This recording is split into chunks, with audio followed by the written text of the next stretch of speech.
from the Oak Wall Studios in Las Vegas, Nevada.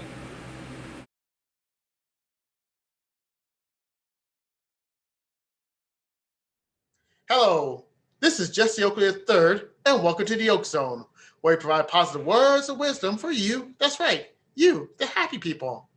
Now, Monday through Friday, I will share with you a plethora of positive words of wisdom on my show, The Oak Zone with Jesse Oakley III.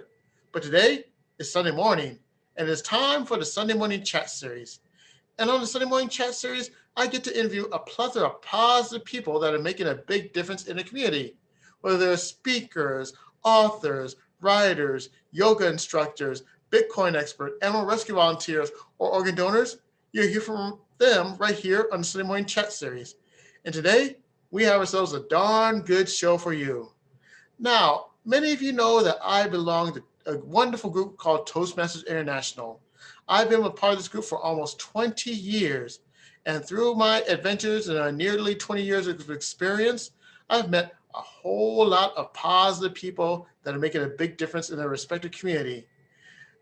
Now, we call this show the Sunday Morning Chat Series, but in all honesty, I'm actually doing a recording because this is going to be the first time I get to interview a fellow Toastmaster from the other side of the world in the land down under of Australia. And I am truly excited. So without any further delay, please let me welcome Alicia Curtis. Hey, Alicia, how's it going? G'day, Jesse. It is great here on Sunday with you. All right. Really enjoy this. And without any further delay, let's chat. Let's do. All right. Now, what is your definition of Toastmasters International? So for me, Toastmasters is a not-for-profit organization, which is it's an educational organization based on public speaking, leadership, communication skills, and also listening skills. All right. Fantastic. Now, how did you get your start in Toastmasters? Well, like you, I joined Toastmasters more than a decade ago. I actually joined Toastmasters 11 years ago. And I started as a result of being scared to speak on one of these lovely things, a cell phone. So back in 2009, my mum passed away from cancer. And I unfortunately associated every single phone call with her passing. So I was lucky enough to read in the local newspaper where someone had won the district final who was afraid of speaking also on a cell phone and communicating in public. And as a result, they joined Toastmasters. And that was the aha moment. Otherwise, I was going to lose my job if I didn't start speaking on the phone. So that was how I actually started in Toastmasters 11 years ago. And it has been a very fun and long 11 years. I'll tell you what, that was a fascinating start to the beginning of a Toastmasters journey. Now, what were some of the challenging moments that you faced in Toastmasters? That's a very interesting question, Jesse. I've had some very challenging moments over the years. I quit many years ago as a division director within 6 weeks because unfortunately due to health reasons, I wasn't able to continue on. I learned from that there are other opportunities to go through and to also progress. So I went and became a division director in a neighboring district and also started as an area director again to become challenged and overcome a challenge of leadership because I was always fearful of leadership. I guess one of my greatest challenging moments over the last 12 months was working from home. What was I going to do with myself for those 12 months? And that's how I got online with Toastmasters International. Another one was leading my division, Lachlan Division, to distinguished in 2019-20, one of only 3 divisions in all of Australia to get distinguished or above. So that was a challenging moment, but the team worked wonderfully together to get that achievement. All right. Congratulations on that, getting that taken care of. Oh my goodness. Now, what were some of the best moments you experienced in Toastmasters? I've had some wonderful moments in Toastmasters. In fact, I've got some of the trophies. I've achieved Hawkesbury Division Merit Award, so I was the Hawkesbury Division Merit Award winner. I've been Area Director of the Year in 2015-16 for District 70. In 2014-15, I was a Merit Award winner for Area Governor, back in the day when it was Area Governor. And then last year, because of my achievements of being distinguished, I was able to get Division Director of the Year for District 70. So I've achieved 2 of the big 3 awards. And I think my greatest achievements for me are definitely these 2 lovely things. The DTM award. You can't really see them with the background, but you know what I mean. I love pulling them out occasionally and sharing them. But amazingly, they are not the greatest achievements for me.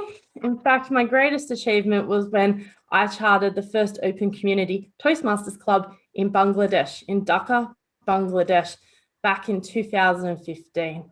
I had no idea what I was doing. I just put my hand up and said, yes, I'm going to do it.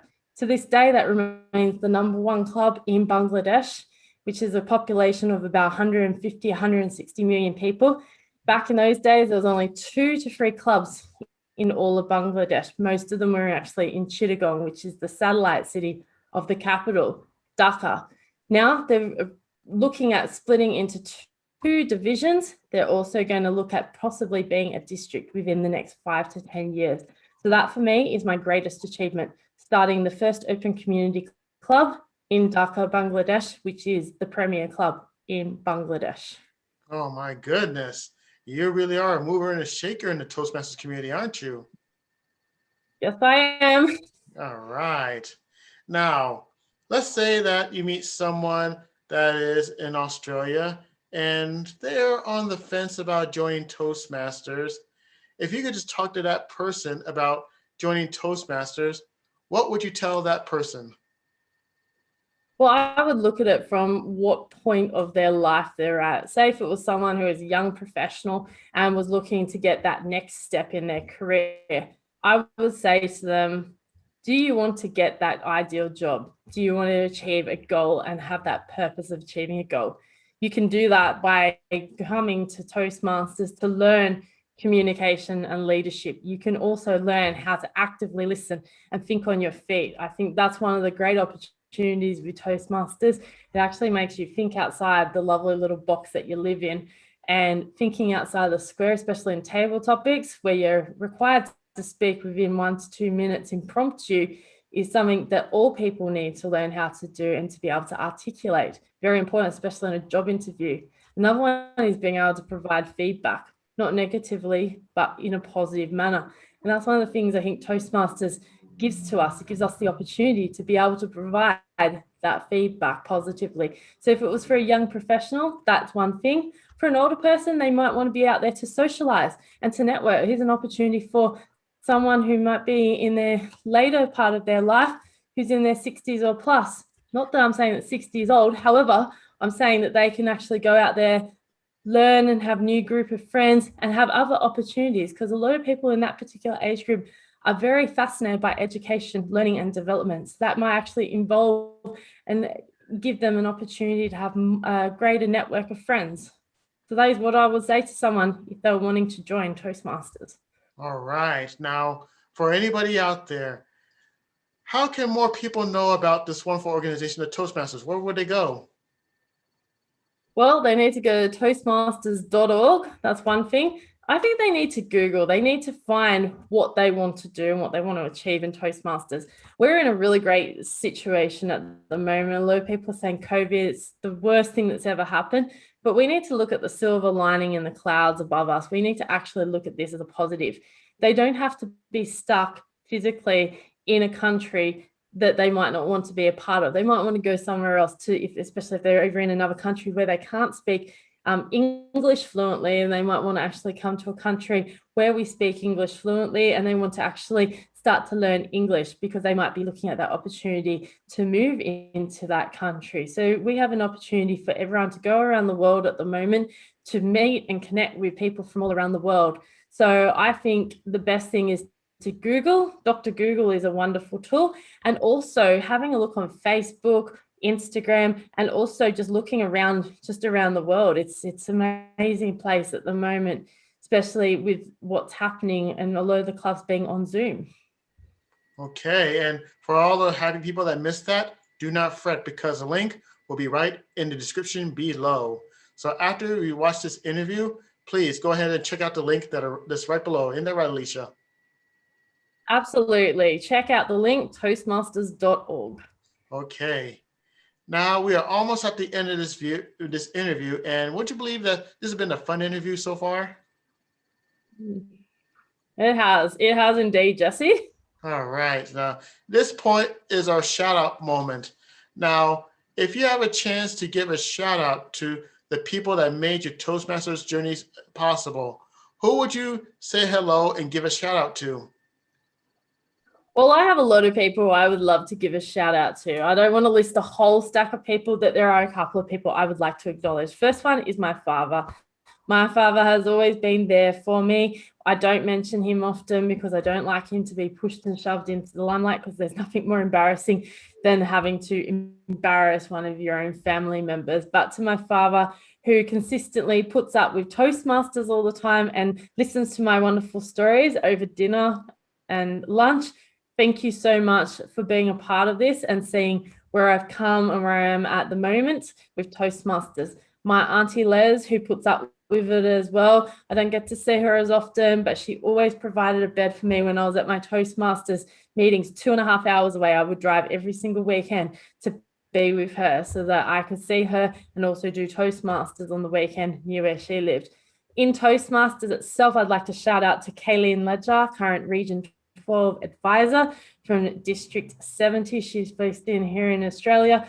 I know she's going to absolutely dive embarrassment when she hears, oh, I'm thanking her, but thank you so much for the last couple of years for always being there. Vicky Ferrer, past region advisor from Region 11, a great friend and a wonderful mentor to me, and has always been there. And I always catch up with her occasionally. She's not always available due to time zones, but a wonderful friend.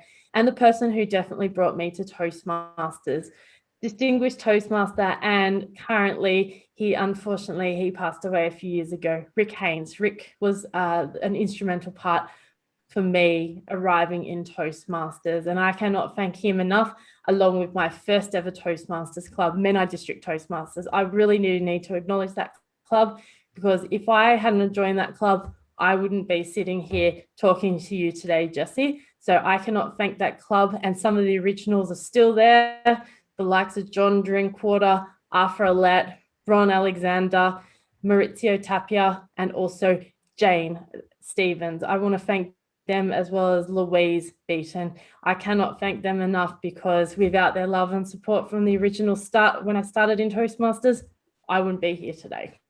All right. Now, that is a great list. And that's proof that it takes a whole village to actually raise an amazing, fantastic Toastmasters. And Alicia, you have one quite amazing village. Yes, all right. I do. Yes, you do. Now, this is the last question of this interview. Now, there are so many people that are going to watch this video. Now, my people, my crew, they're called the Happy People. And they are amazed and are inspired by the story you shared with your Toastmasters experience from the land down under. Now, if you can offer them one more solid words of wisdom about anything, about inspiration or motivation, what would it be? I always say this to everyone, just be yourself. Don't be something that you aren't. Always be yourself. Just be true to yourself. Why do we always need to be someone else? We're in a world where there are, the Madonnas of the world. There are the Joe Bidens of the world, whoever else there may be in the world. I didn't want to make this political, but you know what I mean? Be yourself. Be something, and be the tree amongst the grass, and be the one that shines and stands there in the sun that grows. And what a fantastic way to end this wonderful interview. And on behalf of all the happy people watching all over the world, I would like to take this time to thank you for being a part of the Oak Zone Sunday morning chat series. Really appreciate this, Alicia. Thank you very much, Jesse, and have a great night. All right, and this concludes this episode of the Oak Zone Sunday morning chat series. If you want more plethora of positivity, go to YouTube, type in my name, Jesse Oakley III, hit the subscribe button, hit the like, comment, and share these videos with other happy people that you know. And when you go to my YouTube channel, please click Sunday morning chat series, where you get to see past episodes of positive people that are making a big difference in the community, like my friend Alicia. And until next time, happy people, this is Jesse Oakley the third speaking. Take care, and remember to have a great day. Bye.